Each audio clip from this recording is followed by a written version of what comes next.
Hey guys, we have a very exciting video today. You're going to see this title of this video. And I know you're going to think to yourself, Rachel, surely not. Didn't you just upload a book haul and you said you weren't going to buy any more books until you read all the ones that you owned? I did say that. And yet here I am uploading this Barnes and Noble haul. But here's what happened, guys. Here's what happened. So I was trying to film a 24-hour reading vlog, and I'm trying to figure out where to put this. I was trying to film a 24-hour reading vlog. Started having a little anxious moment, and Joe, my sweet angel husband, decided to surprise me and take me to Barnes and Noble, and he wanted to do a variation of the TikTok challenge that's been going on, where you go into Barnes and Noble, you have a certain amount of time to look around, and then you have a certain amount of time to grab whatever you see within a certain amount of minutes. And I'm not going to say no to that, people. Okay. You think I have willpower like that? I don't. And so we went and we did it. And I'm going to insert the footage of me running around the store like a crazy person. And it is going to be vertical because he filmed it on his phone the wrong way for TikTok. So, but I digress. You'll still see everything. Did that. It was a lot of fun. It was actually a lot more stressful than I thought it was going to be. And we go to the Barnes and Noble. We went to the Barnes and Noble that we normally go to. And it's not like one of those giant 2-story ones or anything. I mean, it's big, but it's not that huge. And so I was like, I got this. But that 2 minutes of running around, I was like, because I feel like I was running so fast that my brain like wasn't really processing what I was seeing, because I just wanted to pick up everything that I wanted. So I'm going to go ahead and insert the footage here, and then when you come back, we'll do the haul. Okay. So we're at Barnes and Noble, and Rachel has 2 minutes to look around and then 2 minutes to grab whatever she wants. I feel really pressured right now. I feel really scared. You should. You feel like you know the store. I feel like I'm gonna choke and not grab anything. Okay. Okay. Let's just do it. 2 minutes to look around, 2 minutes to shop. Okay. Okay? Okay. Starting now. Okay.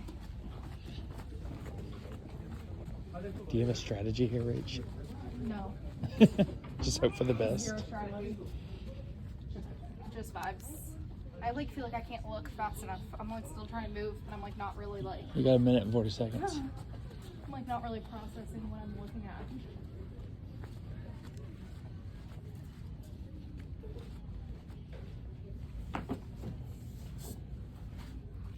Oh, I just saw something. Ooh, I just saw something good.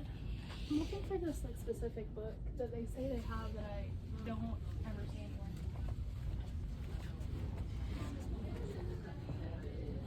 What's my time? We have 1 minute. Well, a minute and 10. Oh, our 10 seconds could be everything. Oh my God, she's running. 35 seconds.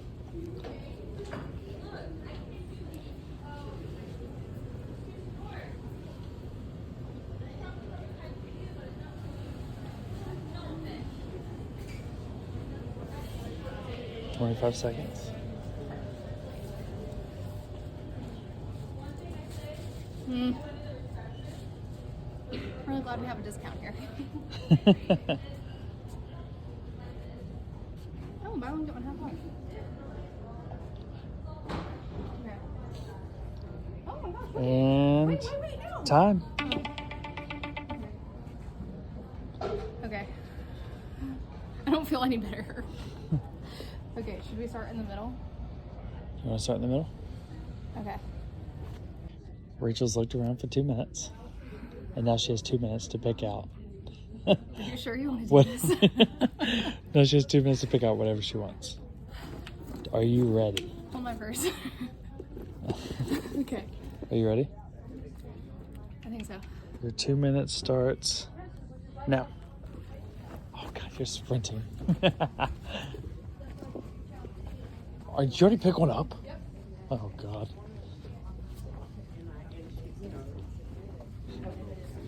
Rachel, I cannot keep up with you.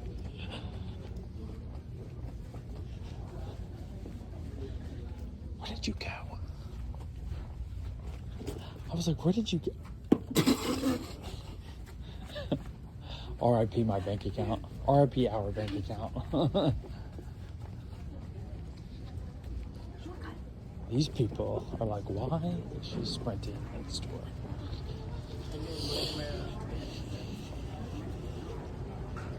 What's my time? 1 minute. A minute? I need to catch my breath. How are we feeling? I hold the ass over here. I don't know. This is where the pressure's gonna get me. Got 55 seconds. I know everyone's like screaming at me to freaking move. I just want to make sure I get something that actually that I read. You know what I mean? Sure. I lied to you earlier about the hardbacks. I'm sorry.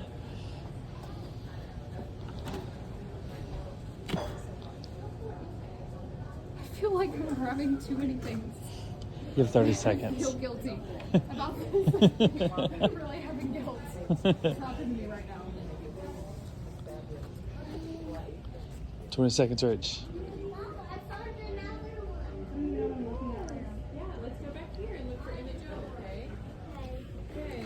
Hey, I shouldn't get a child in the background. I don't even know where I'm going. You have 5 seconds. Oh, I'm not going to get anywhere in 5 seconds.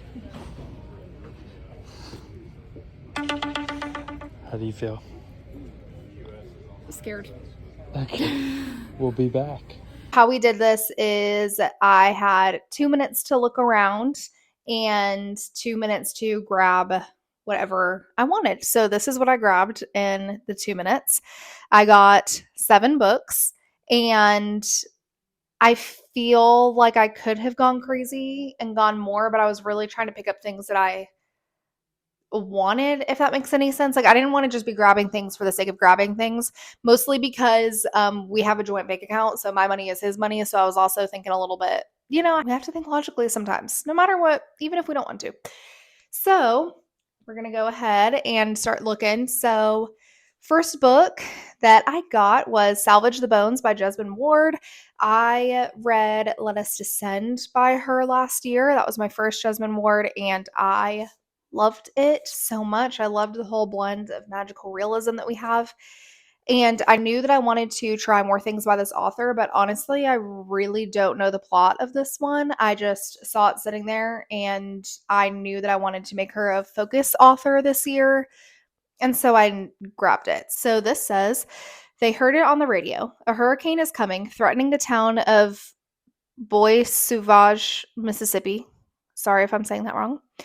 Oh, God. I don't know how to pronounce his name. Esk's hard-drinking father can feel it in his bones. Esk and her brothers are trying to help prepare, but there are other worries, too. Skeeta is watching his prized pit bull, helpless as her new litter dies one by one. Oh. Randall, when not preoccupied with basketball, is busy looking after their youngest, Junior. And Esk, 15 and motherless among men, has just realized that she's pregnant. Yikes. The children of this family have always been short on nurture, but they are fiercely loyal to one another. It is together that they will face the building storm and the day that will dawn after. Okay, guys, that was a good pick. I'm excited about that. That sounds really sad, though. Sounds really sad. Okay, so the next one is Half a Soul by Olivia Atwater. I have heard so much about this, and I heard that it is like Howl's Moving Castle mixed with Pride and Prejudice, and honestly, that's all you had to say. That is all you had to say. I am very excited. It's kind of like Regency romance mixed with fae a little bit, and I am extremely excited about that. Next, we have His Majesty's Dragon by Naomi Novak. And if you paid attention in my last book haul, or bookstore vlog, I was looking at this and I turned to the camera and I was like, I really want to read the series, but I don't know if it's time. And I saw it sitting there and I decided that it was time. So yeah, it's not that long though. There is 9 books in this series, but I think that because they're not like they're shorter, I think it would be fine. So it's blurbed by Stephen King. It says terrifyingly, a terrifically entertaining fast fantasy novel. Peter Jackson also wrote it. This is essentially like everyone is saying that this is one of the best dragon fantasy series ever. There's a lot of really fantastic reviews for this. Like it's in our world and there's a war going on, but there's dragons helping fight the war. It says valiant warriors rise to Britain's defense by taking to the skies, not aboard aircraft but atop the mighty backs of fighting dragons. When the HMS Reliant captures a French frigate, I swear I know how to read, and seizes its precious cargo, an unhatched dragon egg. Fate sweeps Captain Lawrence from his seafaring life into an uncertain future and an unexpected kinship with its most extraordinary creature. Thrust into the rarefied world of the aerial corpse as the master of the dragon Timrari. He will face a crash course in the daring tactics of airborne battle. For as France's own dragonborn forces rally to breach British soil, God, this is going to be a bitch to edit. Forces rallied to breach British soil in Bonaparte's boldest gambit. Lawrence and Timrare must soar into their own baptism of fire. I like that. Okay, so next one I'm very excited about. This is How We Named the Stars by Andreas N. Orotica. And I talked about this in my spring release video. And so I saw it sitting there and I knew that I had to get it.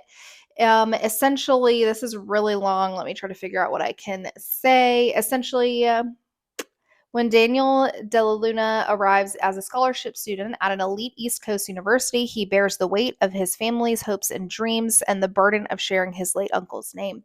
Daniel flounders at first, but then Sam, his roommate, changes everything. As the relationship evolves from brotherly banter to something more intimate, Daniel soon finds himself in love with a man who helps him see himself in a new light. But as the relationship takes flight, Daniel is pulled away, first by Sam's hesitation and then by a brutal turn of events that changes Daniel's life forever. As he grapples with profound loss, Daniel finds himself in his family's ancestral homeland in Mexico for the summer, facing a host of new questions. What will Ithaca mean without Sam? How does the person he is connect with the place his family comes from? And how might he reconcile the many parts of himself as he learns to move forward? Equal parts tender and triumphant, Erotica's How We Name the Stars is a debut novel of love, heartache, redemption, and learning to honor the dead, a story of finding the strength to figure out who you are and who you could be if only the world would let you. This sounds so good. And it sounds like I'm going to cry, and I love to cry while reading, so that's going to be great. So next we have Piglet by Lottie Hazel, and I actually really like the UK cover better because it's donuts instead of a hamburger. It just seems more pleasing to me, but the topic of this just seems so interesting. Marlo Grandos, who wrote The Happy Hour, blurbed it and said, ambitious prose that Nora Ephron would be proud of. Do you need to say anything else? Like, I'm freaking there. So this book has a really interesting premise, though. It says, an elegant razor-sharp debut about woman's ambitions and appetites and the truth about having it all. Says, outside of a childhood nickname she can't shake, Piglet's rather pleased with how her life has turned out. An up-and-coming cookbook editor at a London publishing house, she's got lovely, loyal friends and a handsome fiancé, Kit, whose rarefied family she actually, most of the time, likes, despite their upper-class eccentricities. Whatever. One of the many things that Kit loves about Piglet is the delicious, unfathomably elaborate meals she's always cooking. But when Kit confesses a horrible betrayal 2 weeks before they're set to be married, Piglet finds herself suddenly hungry. The couple decides to move forward with the wedding as planned, but as it nears, Piglet balances family's expectations, pressure at work, and her quest to make the perfect cake. She finds herself increasingly unsettled, behaving in ways even she can't explain. Torn between a life she's always wanted and the ravenousness that comes with not getting what she knows she deserves, Piglet is, by the day of her wedding, undone, but also ready to look beyond the lies we sometimes tell ourselves to get by. A stylish, uncommonly clever novel about the things we want and the things we think we want, Piglet is both an examination of a woman's often complicated relationship with food and a celebration of the messes life sometimes makes for us. So I'm very interested. I am very interested. I've seen a lot of stuff about this on Instagram, and everyone's saying that it's really good, really thought-provoking, really awesome. So I'm excited about that.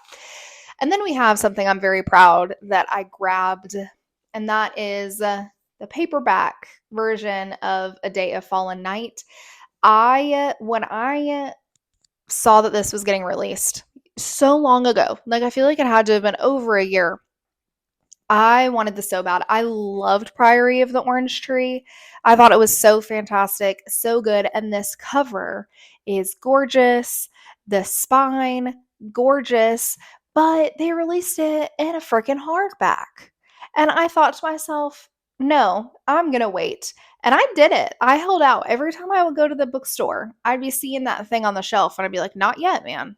Not yet. Because I'm not trying to have it be like freaking up here. You know what I'm saying? Not matching. And then now look at how beautiful. Look at how beautiful we're going to be. Can you see that? It's going to be so fantastic. So I'm very excited. It's not a sequel. That is Priory of Orange Tree is still definitely a standalone situation, but this is a prequel about how we get to that point. So I'm very excited about it. And next, I'm also very excited for this book. This is Ours by Philip B. Williams. Look at how beautiful this cover is, guys. Look at that. That is so good. And that spine is so pretty too. This is actually said to be similar to Jessamine Ward in the fact that she always does this thing in her books where she puts in like tinges of magical realism and everything, and I really like that in books. And Britt Bennett blurbed it and said, a beautifully written and ambitious epic about the complexity of freedom. Williams crafts an expansive original world filled with characters who linger long after the final page. And I'm just like, yes. Okay, so it says, from a writer of singular voice and vision, a mesmerizing epic that reimagines the past to explore the true nature of freedom. It says, this ingenious, sweeping novel introduces us to an enigmatic, I definitely pronounced that wrong, woman named Saint, a fearsome conjurer who in the 1830s annihilates plantations all over Arkansas to rescue the people enslaved there. She brings those she has freed to a haven of her own creation, a town just north of St. Louis, magically concealed from outsiders, named Ours. It is in this miraculous place that Saint's grand experiment, a truly secluded community where her people may flourish, takes root. But although Saint does her best to protect the inhabitants of Ours, over time her conjuring and memories begin to betray her, leaving the town vulnerable to intrusions by newcomers with powers of their own. As the cracks in Saint's creation are exposed, some begin to wonder whether the community's safety might yet be another form of bondage. Set over the course of 4 decades and steeped in rich tradition of American literature informed by Black surrealism, mythology, and spirituality, Ours is a stunning exploration of the possibilities and limitations of love and freedom by a writer of capacious vision and talent. And I am so into that. That sounds like that's going to be really good. I'm really excited to see how the magical elements of it, of people having these, abilities and stuff, matches with that. So I'm very excited. And that's it, guys. And we're on a book buying ban for real now. You'll see a little like little minor hauls here and there because I do have some pre-orders, but it'll be like 1 or 2 books at a time. And I am just really excited about all this. I'm really excited for reading in March just because I have a ton of really great books to choose from. And yeah, I'm just really excited about that. And I hope you guys liked this video. This was a lot of fun. I really want or I really hope that this TikTok challenge will come to YouTube because it was so much fun. It was really stressful, but it was fun. Trying to run around and grab what you could. So, yeah, I will see you guys later and hope you guys have a great day. Bye.